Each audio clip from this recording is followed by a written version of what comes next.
দুষ্টামি করে বলতাম দক্ষিণ এশিয়ার সর্ববৃহৎ গণরুম। অনেকে বলতো বঙ্গভবন। আমি এই মুহূর্তে রয়েছি ঢাকা বিশ্ববিদ্যালয়ের বিজয় ৭১ হলে। এই বিশাল রুমটি একসময় গণরুম বা গেস্ট রুম হিসেবে ব্যবহৃত হতো, কিন্তু এখন এটি বর্তমানে এখন রিডিং রুম।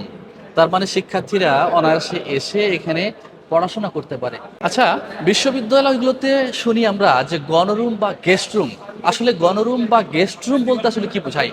আসুন, একজন শিক্ষার্থী রয়েছেন, একটু জেনে নেই। আসসালামু আলাইকুম, কি নাম আপনার? যে আমার নাম মোহাম্মদ ইমরান হোসাইন। আচ্ছা, এই যে বিশাল একটি রুম, এই রুমটা গণরুম বা গেস্ট রুম হিসেবে ব্যবহার হতো আপনারা বলছিলেন, এই রুমটা সম্পর্কে আসলে জানতে চাই। জি, আপনারা যে রুমটা দেখছেন, তো এই রুমটা ছিল বিজয় ৭১ হল তথা ক্যাম্পাসের সবচেয়ে বড় গণরুম।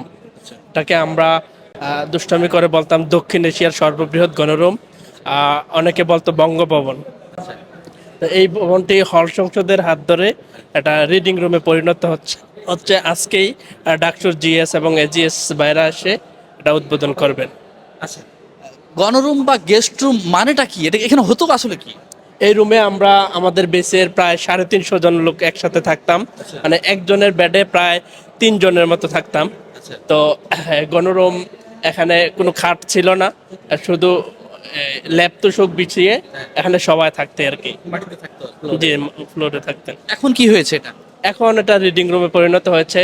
আর শিক্ষার্থীরা এখানে এসে পড়াশোনা করবে, গবেষণা করবে এবং তাদের কেরিয়ার এবং আত্ম উন্নয়নের জন্য কাজ করবে। আচ্ছা, তার মানে ডাকসু নির্বাচিত হওয়ার পরে কি এই ধরনের আমলনামা চেঞ্জ হয়েছে আপনাদের সব? জি, এটা ডাকসুর সম্পূর্ণ হল সংসদের উদ্যোগে।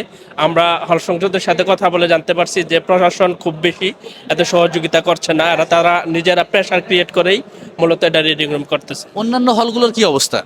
অন্যান্য হলগুলোতেও চেষ্টা করতেছে, শিক্ষা হল সংসদ এবং ডাকসুর উদ্যোগে সবাই চেষ্টা করতেছেন। ইনশাল্লাহ আমরা খুব শীঘ্রই শিক্ষার্থীদের জন্য একটা শিক্ষার্থী বান্ধব ক্যাম্পাস উপহার দেওয়ার চেষ্টা করব। অসংখ্য ধন্যবাদ আপনাকে। দর্শক, এই ছিল আসলে গণরুম গেস্ট রুম সম্পর্কে অজানা তথ্য।